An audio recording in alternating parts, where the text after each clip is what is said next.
sina upu so sali tu lo su mai le tau la mo le mal mate lo su fa upu iva e suma fa fonga leila wala fa tawina me o mal feta mai Yesu ia Ola la tau tuina toi leo o tau le popoanga. Ma la tau fasio tia o tau. E ino sia foi o tau enu uma ona o lo uingoa. Ona poi e tau sua iai tangata e toa tele. E whaalata le tasi i le tasi. Ma e fei tangai i la tau.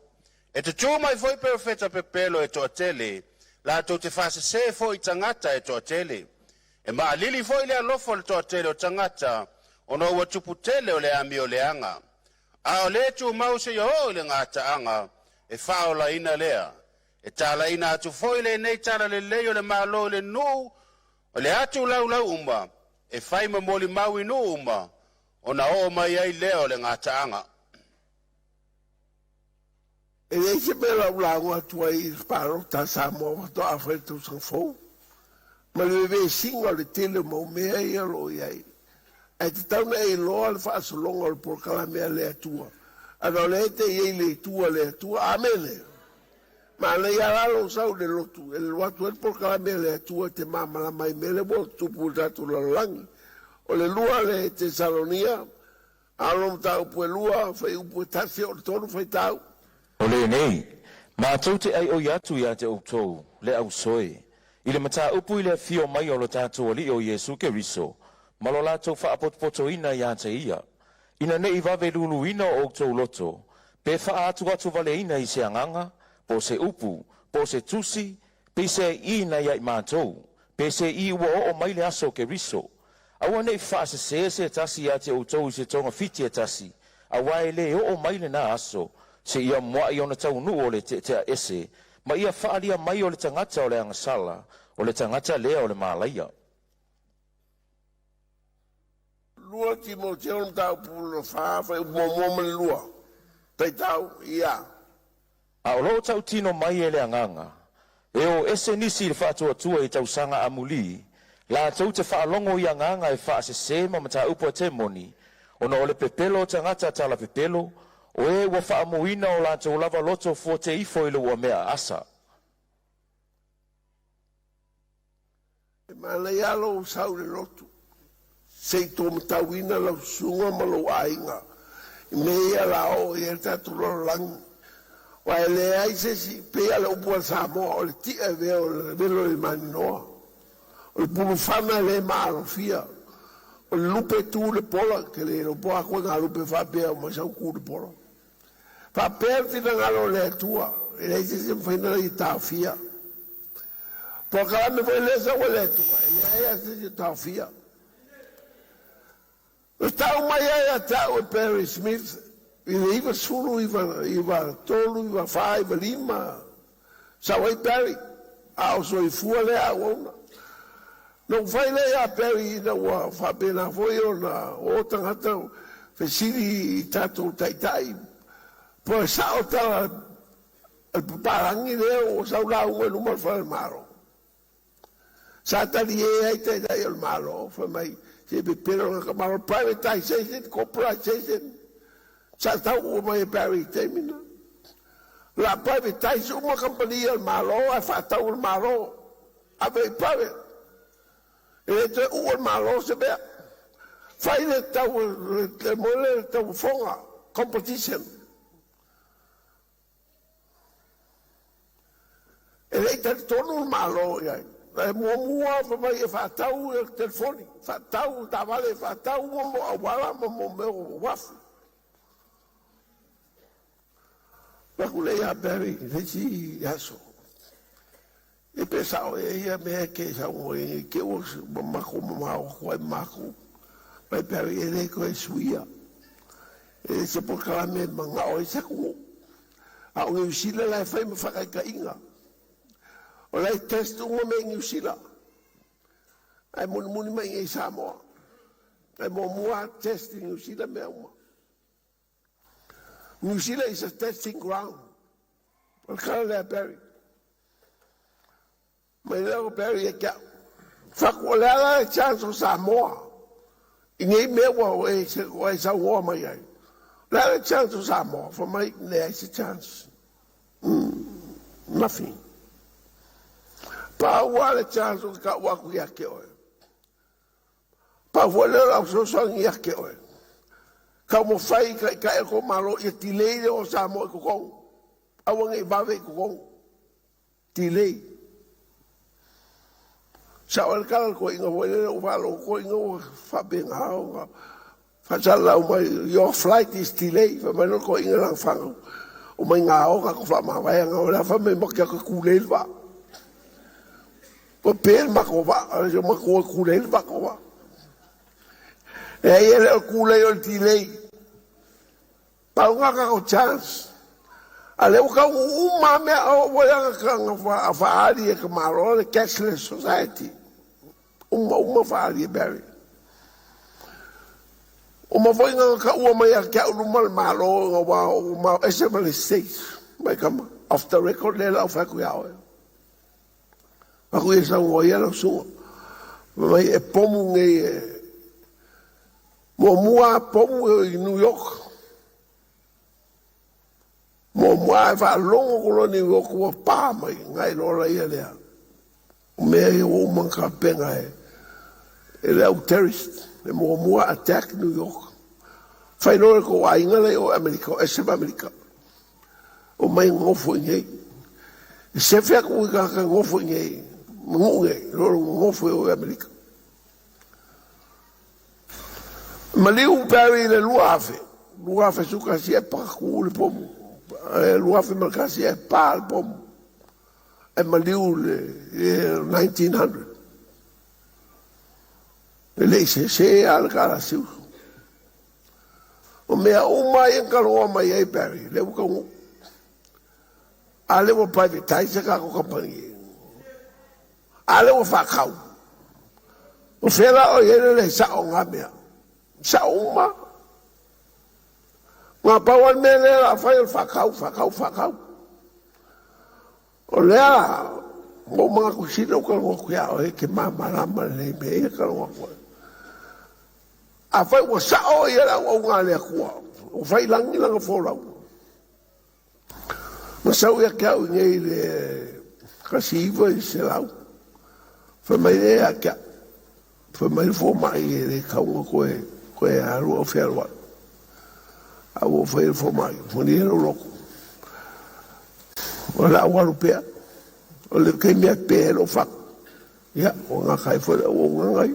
Ngā pea o lo whaku lo konga. He died in London. Pawal whango ngā o le iai koe saungi ngā siusu. Ngā pēr sa preaching o walu iai. Au ke le iai koe saungi ngā Barry Smith. Mo whaku le iai long kōrua. Vai le ia Barry. O whee le ia Barry e mai ke whanga. Whamai ua le ilo ka kawanga o ia le ia Barry. Somebody took it. O whaku is none of your sons. May I call you Barry? Yes, it's none of my son because they are not interested. Somebody else is taking my husband's cloth. Ale waka uma men for my Barry account.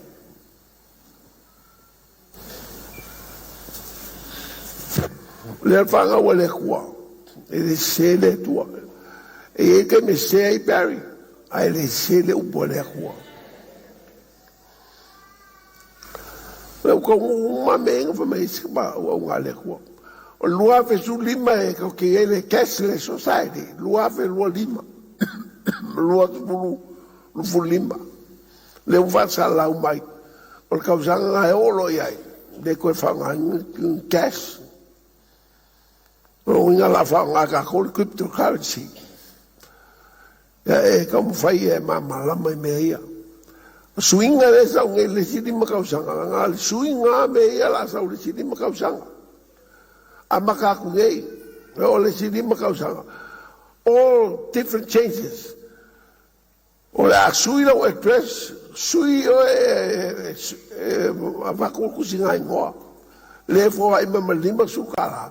Kuseno ingoa, kuseno address, O la whailonga me ke ngofo ai. E le mpenga ko sola. Awa foi la lua kuala le kema wa aia kul mea la ke ai. O suinga o maia o wā le saur kakalea. Ka o kakal maraia. Por kakal le angsala. E me leo wha kuia pe me pe e le heisa wango o kusa mo. Kusa uma kakau. A whaila le sika kaua wango ia manga ia lo whalongo le mai. O ngange i le fiafi sa winga angi. O lau karongo kua i se maenga o whalinga. La oko le se maenga o whalinga. Nga oko mai nga o mea o nga ke mara mai. Sa mamai te se lo wainga. A mai lo fili. A mai foi so uso po tika kau ma kere fia i le li. Sa mamai ke whalinga nga ngia.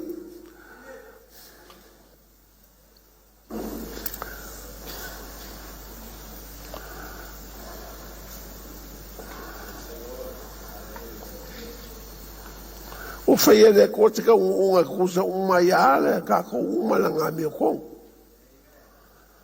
E mangua le kuen ke whai ua se mea pepero. E sao al whai unga le kua ia, e kongu foi langa whai unga. O mea foi ia nga whekalai mai hei kuspaia, e le whai anga le sao. A wawai e le pepero, mai o le kua le pepero, a whekalai e ka ungu. A fola e whaia. Lo inga mea ai nga whekalai e le kua, o mea foi nga e sau le kua e whai. E le se kua e se me whekalai, e se me sau whai. O mea ngā le la whaia e le kua. Peke mangao, iai peke le mao e malia ro loko. Mea ngā la whaia e le kua ka kola langi.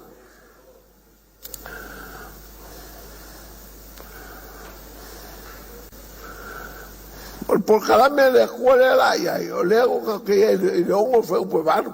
O le makai o lufu wha. Whai upe ongo o le varu. Se whekau mai sis. Palongo o tau I taua ma talo taua. Ia o tau, nei tau atu vale. Wa e au na tau nu o nei mea uma, au le io o le ngata anga. Wa e si le tau e le tasi nuu I le tasi nuu. Ma le tasi malo I le tasi malo. Ona o mai ai le onge, ma Mafo'e I lea mea ma lea mea. O nā mea uma, o le amatanga io pua ngā. O le wakako le amakanga o pua ngā. E le luka kasi.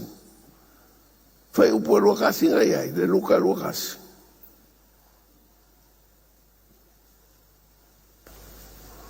A wā o io na pō, e o le pua ngā tele.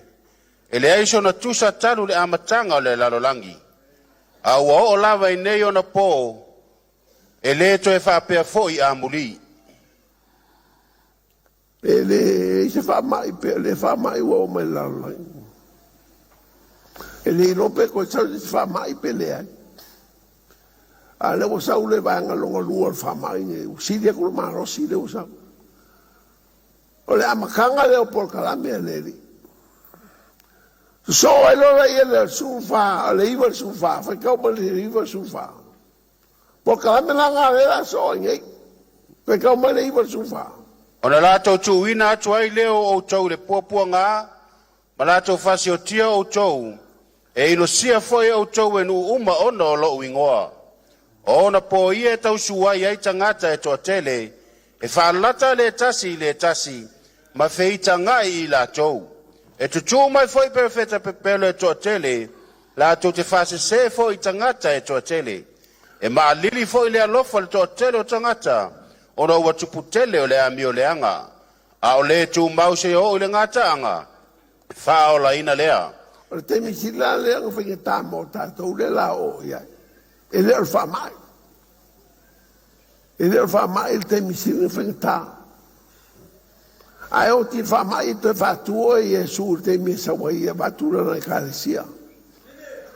A o na e alu ese ma le whaotanga. E koe sau le li, e koe mariu wharua I aoe.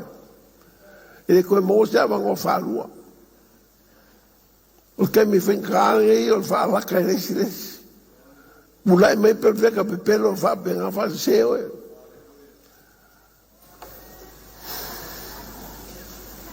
Kai mirangi ia e makala. La makanga sa wainga lau ke siango ma ikangia ke siango. Whalaka foi le sike siango le sike siango. Ma ia whea alofang, ia lofa le sires. Kau whai ngā lue whakasi ai leo kau pape ngā uru le sires. Kau whai ngā lue whakasi kei mingai. So songi le sires. O kei mingai le aka kua o ia il poka mea le kua. O le kei mea pupua ngā lau ke siango. La whalaka le sike siango le sike siango. O mai foi mo perfecta e pero la ko perfecta la perfecta mai. Pe o kala le si missionari sa New Zealand. Mai Viliamu o pai limo le ka malo le o korua. Ao mai kanga lo korua ma ka kalo ai. Fa mai o ka la po ke ringi ka makiki. Ai fanga mai ia lo pepe o ke. Wa pepero keringi ka mawa ku ia o ka ia o le o mai ko wa ka mai el kai mi o fa mai Yesu e kula e mai perfecta pero kam vai o ke pero inga le skaka kam kala mal fa mau ye o la fa mau kam vai o ke fa seinga le skaka na le ka ke fa mai ko le o le fa po suma fa fa po suma lua e mai ao le TUMAU fai po sukolu fai ka fai po sukolu Ao le TUMAU se o ile ngā taanga e whaola ina lea. o le mea ngā ka fai o e kumau i le li po le ala pa le maros ke whaaso songa i e kumau e le li awange e whabenganga e whabaiwai ai o ka kalo ai le kua o sila whaku le kua o ke fia Samoa i kaimi whenkaa Inga ia ka ia lai ngā pele ka lau e ka le sia. I kemi whabengei. O mera le e makara. E kam whai PIPI'I le li. Awanga i whakahinga se mea e whalapelawe ia ke oe. I lo wola whakukua i le akua. Ia e alo whai no uso. Amene. Ma ia e whai le mea kaunga whai. Kusa ma le fionga le akua. Kasi le mea ka aua kere le worship center. Me ka o core value wala loku nei. Ai vai le lise core value ka ua uma mea ngā i worship center. O me wera le i whape ngā o ai ka ua ngā mao e. A whaia ka ua i le akua ka ua fo i amako. Ka ua le mission, ka ua le vision, ka ua le viinga. Me uma wa mai le li ka ua. A whaia wala wa whakawa inga e worship center. Ka ua fo ingo whakingo ingo e worship center mea ia. O le au ka kua ngai a kui poka me longa lua le kua. Ka lo whai ngai ke siango. Fa mai whasio kia ngise o kou. Whal pui pui. Maria lo loko a ave pui pui o sa. Pe saksa oe o sa. A whasio kia oe oe ia o sa. Pe o ese, pe o kakale o lau whaksokia kaka mai inkia. O i kaka Afrika. O whakure si, me whiau, ia. Maria ia lo loko, ke kare le kua ia whakuro kere oe. Ia e maua lo kere. E nem whakalako whaksokia lo wanganga. La como Congo lo que fashion que lo kingo ai le fega la como fashion que lo wanga. Ai e kumau i le li. Ai kumau le li ke mo lo le fa va.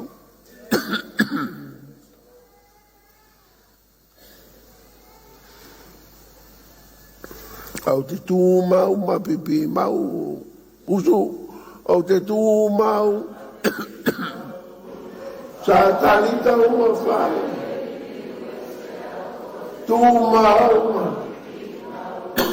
ai tau maros te awala fa vai vai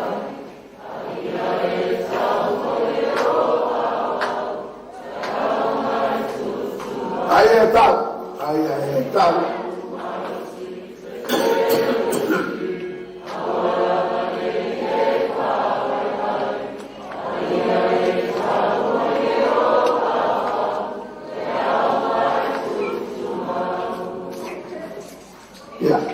to angatang. Anga o lang ala pa nei ke salo ta yo la o lang ta. Pa mai foi fa ma nga po yo mo tau se ta wale nei. Te wina mo au de pa le ora. O mera le e manu malo se o le ngatanga. A wane e fe ina o to dalo tau pe amele. E tu se nga luenga sultasi. Fe upo e sul tolu sul fitu fai tau mai. Ona tala mai a te ima tau i lona whailo atu i le a ngelu na tua mai lona whale. Ma whai atu i a te ia. Ina awa tu ia ni tangata i opa. E a ami a si mona i ngoi a Peteru. Na te whai e mai upu i a te oe. E whaolai nei oe a toa molo a inga o malava. Na mata ona o tau tala atu. O na fio ifo leo le anga pa ia i a te ila tou. Whapei o na fio ifo i a te tātou i le amatanga. Na o mana tua leo le fionga le li i wa whapea mai. Na papatiso lava Ioane i le vai. Ai papatu se ina o tou i le anga pa ia. O le nei. A whai e tusa le alofa ua fo ina mai e le atua i a te tātou. A toa mai la tou. Ina ua whatua tua i le li o Jesu Keriso. O ai e a u nei o te mawhaia o na vavao tu i le atua. E rofa le tu e a o e rofa fo e tangata lua inga le whaora ina. Mena whatu e a mena nei. A tonu whaora ina i tangata na o se ua inga. Mai le lofo le atua whaari tangata Israel te whaari tangata no ese. Pia le te maloa. O whaari e le lofo tu no le atua i a teina. Fa mai le Peteru whawhero tau fia le atua. Pule a le atua i ana mea. Me fue de ya esa una ley ma luo ma meses e faula ina e foi rona nga i temi uri muri a la lei la fa lo i me tu si tono tu se falinga ta te feita woni me kalesia o ma mama e kalesia ma la to winga a la to mata sawa i ne vai a vengo o io ne le lang fa mata no fali o le tua. Se tato mata fata se ma Ioane le mena vai Ioane ile no falio le tua ma mera ia vai o ti foi oi te ave o la tua mata ia le ngala o mata ia ai te le lo mera te mata ia ai maneira lo sa la le te lo ai me te mata te la tua vai ia amen falia le lo fo le tua no ese Falaina con el lío malo na waina. Pero me Peteru, te le fai to va o ia la inga le tangata ia. O mana na ola to baptizo. Me le la o fasino ia la to la mawai o Jesu Cristo. A to fa to lo ia Jesu, la to mawa. No to le siru ali el nafi. Tu le wala mata wala awatu. But oh my,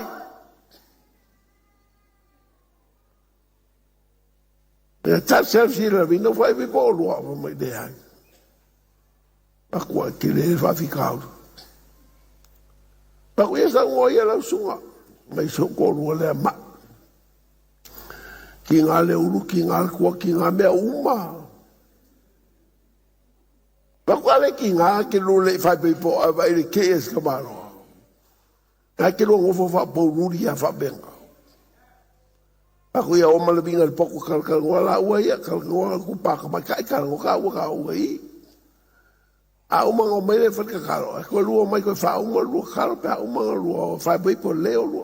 Ale fa be por me kisi o mai fa be por o si se da so fo. Ya fa ro ma kala mal ka malo fa kala binga mal fin. O mai va o fa ko ese fin e le ju. E o mai rofa croia era fel caro queria el falcão ai luo fa se non fai poi po luo qua fira skiriva mo luo e nem pa skiriva o luo e makala le ficou le fai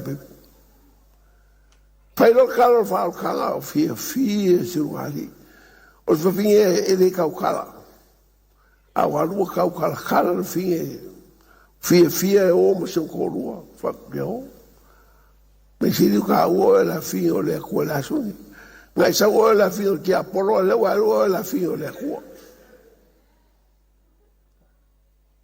Marcus pa ya la to mo enteria o ia fatu tu lo sua fo a vela toma pana o le tu me con le que la ko la que apolo e o mai fo e ka o le ko kako fanga uma ki apolo o ko fanga kako le li fako ko ya Yesu Kristo bi ele li fako le ya o roa si duo fa people o ko fa fa ula me kisi ko fa people roa amusu ya no lu mai le si foi me kwala o se vai o mai fa people roa ale ya le ko pega do fa people ya do fa people ele o lo fisa so que la caia o pe mo me kwala pe o fer fa people caia au kalia un ali Yesu o me kau o kalia Yesu pe o la makanga nga o mangui o kalia Yesu la me nga mo mi kalia Yesu anga ele o po Yesu a fa ko ku fe ko ku ya o ye se kala mai no fe ko o ke kali suama ia o ia foi ma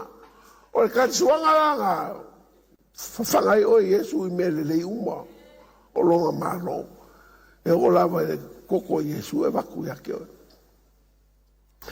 me su se longa ke ai lo koko ma ingu lo koko ala wa o suari o kalia falkan se nga fi nga ya ke o kalia falkan o le mo muanga kalia falkan isi me mo muri ku ya la ko ya se uma fa be bo lein o me le ya fa benga ki va freki le la ko a me fa ngal ki va freki ba fa le mo ki va mau ya ki va freki le ngo ko me kai mo ko le stupo lo fa benga so so ki va lo ka ya vi ele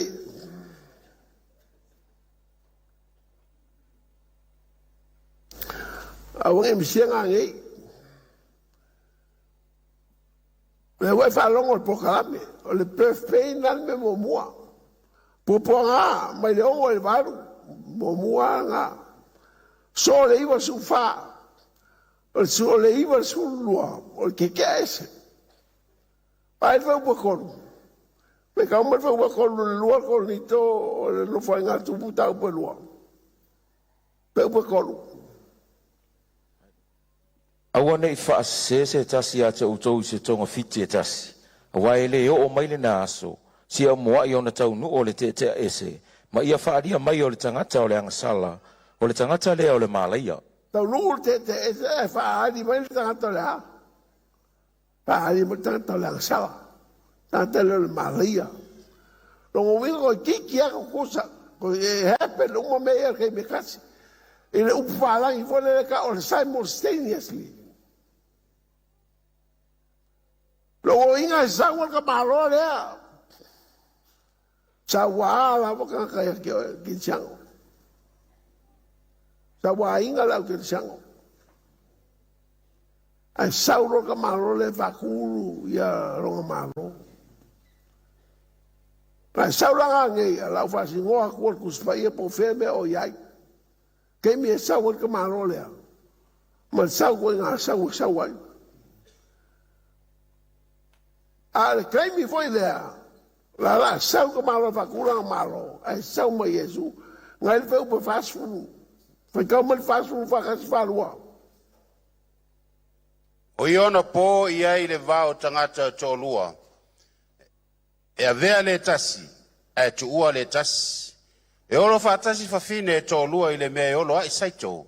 E avea le tasi. E tu ua le tasi. O lea. E o tau mata lai. Wa tau te leiloa po le fea so e sa wailo o tau wali. O tau iloa le nei mea. Ana iloa le matai. O le a inga po le feitu. Po e sa waili nga oi. Po wana leo ina. A le tu ua ia lo na fale ya Elia. O le mea lea i o tau nofo sa uni ai. Wa o le tu waso tau te le mana tunatu ai. e sauai le atali o le tangata. Saura kakal malaia lea. Whakulonga maro ai sauma Yesu walau kulanga e kare sia ku whafkei ai el bangi mungimo. E mangai alo saunga ngi whasingo kwa ia ke oe. Wa o me mangai e me i ukalunga kwa ia ke oe pokalame e lea kua. Kawanga e mamalama iai. E iei le mele le e kukua iai. E mo mai me whinka ma me ki ngā. E ke kua i le mele le. Lo saungia Yesu moe. Amen.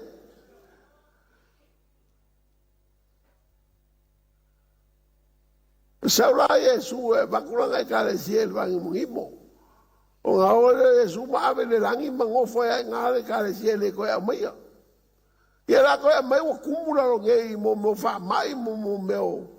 O sa wanga lau ke sianga. O le koe fia sa sia lo ngei.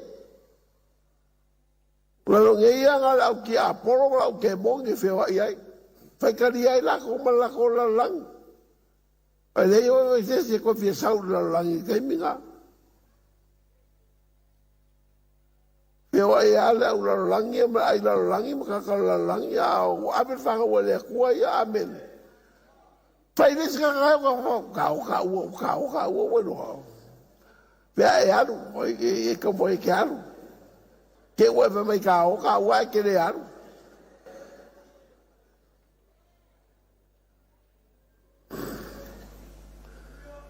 O me foi ke ngalue ma e mamalama i mea, o ke ngalue nguhu ma le ngalue le mamalama.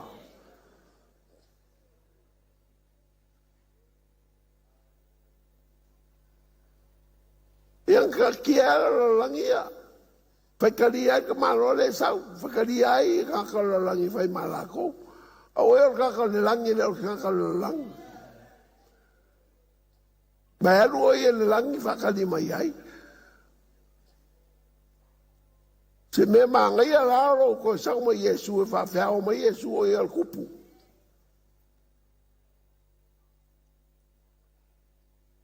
Me kongule ka o langa salanga sala sau whawhiao. Pam ka o kia ngā le lofo le kua. La whakule pese ngā e le lofo le tua. E matautia. E se le lofo ngei a kua. Ave se pakevi i aile li.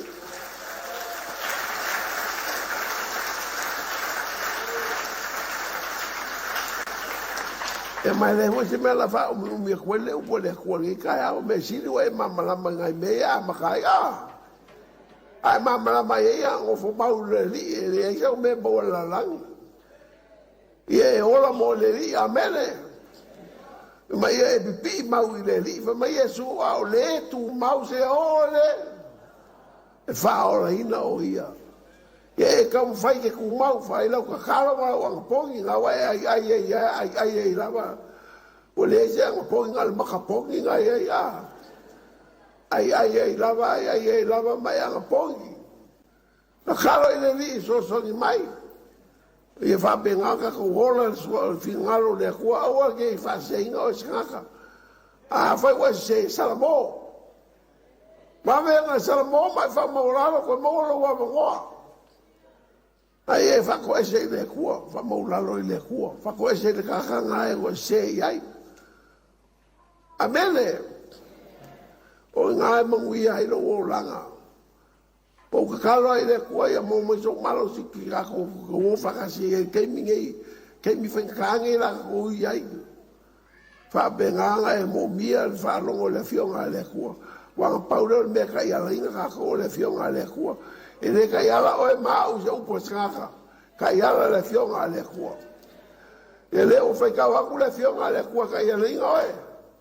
O le wana le ka iai ma o wha maungia ku ia ke kou. Ang o sa whaliliu i a Perry Smith. Me umai o whamai Perry. I ngā kai pika kere kai kongu iai. Whaitipa mao kere. O le ipa konu. 1993. Now, o fia le wenge, lua hafe ma lea. Lua sapuru. Le o ka uma me o whamai Perry. O maua oe. O kai mi wanga ia a whai e isa whakaanga. Ko me ai. Na paua ngā le mea mwhenga e sao ai. o le ia wa me ai a wa fa mai ele mo fa nga fa wa ku le fa nga ya fa ka mai everything is recorded ele fa nga fa ka wa ku le fa nga fa ka mai ele ka mi o ke va o lo o ka ko le va ka li va o lo ale wa lo le ka si va ko ru mai fa pe nga fa le nga inga le ku e o va o lo o le se va o lo sa mo wa fa ke va o lo ka sami a fai la le sa se va o lo fiu ga ko fa ka li me ai ele o mangi me ai ale ele yo samo o ko ke ele alo ko ele ma wa ya me ai lo wa inga ke le fa la lango si ka nga le sa mai senga ke fa la lango ka lo mal ka mu mal fa amen che ma lo ya lo sa mo al ka lo mal fa che fa va finire le sa ma senga